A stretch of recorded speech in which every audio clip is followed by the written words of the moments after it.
I think that this is a beautiful symbol of all the issues that Occupy is trying to work on. You know, one of these threads could be healthcare and how that's turned into a system that works very well for people that invest in it, but not people that actually need it as a service or basic need, unless, you know, you're one of the fortunate few.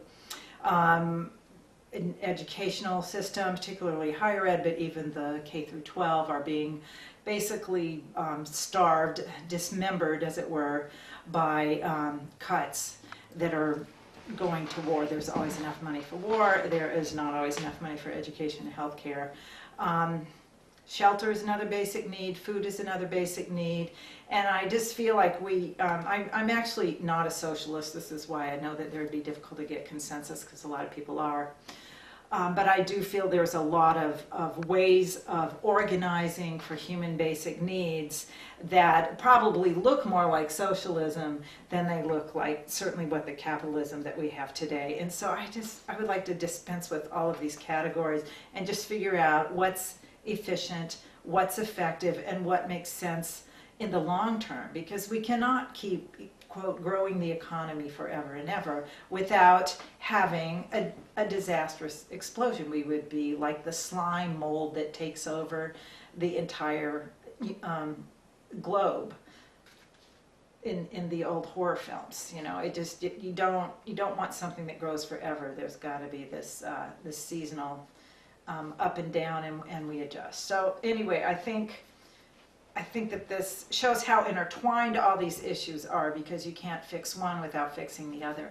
On the other hand, you can't try to fix them all at once, realistically.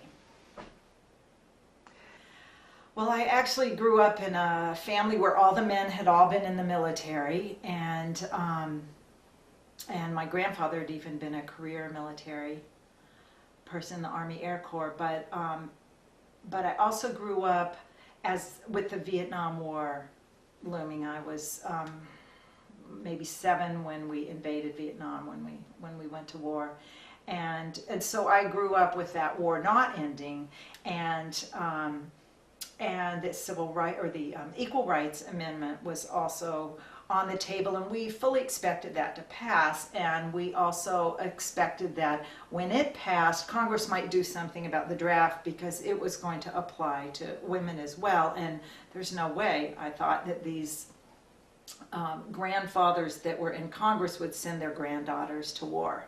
Of course, it's happening now, but it's not a draft. And actually, I take it back. There are very few progeny of Congress that are in the war, but I think there's only 1 or 2 of those 536.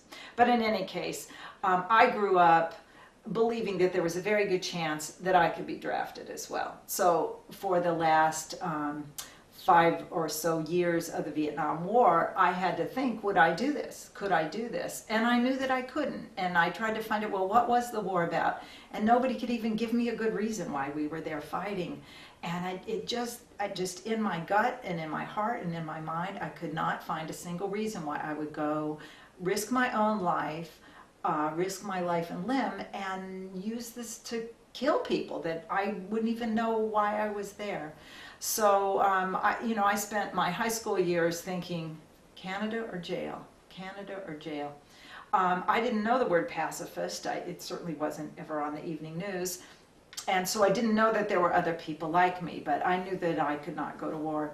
And I was probably 26 when I met the first Quaker I ever met, and that was a 70-year-old man in Kenya, and he was from Bath, England. And I remember saying to him, I didn't know there were any Quakers anymore. So not so long after that, within the year, I actually met my husband, who was raised a Quaker. And that after some years, maybe 4 or 5, we actually started attending meeting on a regular basis.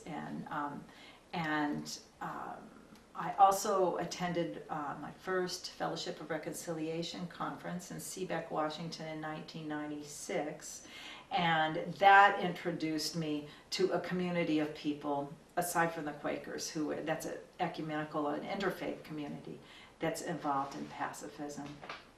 I guess I'd have to add one other thing that happened in between, and I think it was maybe 1988 or 89, I lived in Ithaca, New York, and the Dalai Lama came to visit, and everybody was so excited, and I'd heard about him, and I'd heard he was pretty cool. I didn't know a whole lot, but I knew a little bit about his history. But anyway, we went to see the Dalai Lama. It was definitely the place to be that weekend.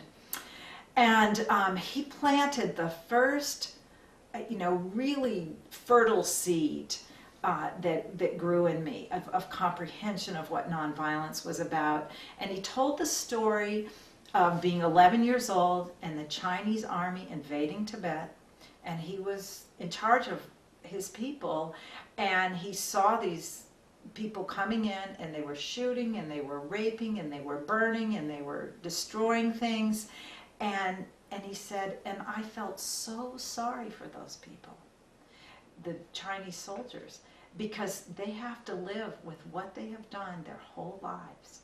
And because I'm Buddhist, I believe they have to live with this for their future lives as well. He said they were probably 18 years old. They didn't speak our language. They didn't know anything about us. They didn't realize that we wouldn't fight back. They were probably very frightened of us, and who knows what they had been told. And up to that point, I always felt that being peaceful or pacifism or nonviolence had in large part to do with suppressing your anger and suppressing your feelings. But what he showed me with that story was it comes from genuinely feeling something else.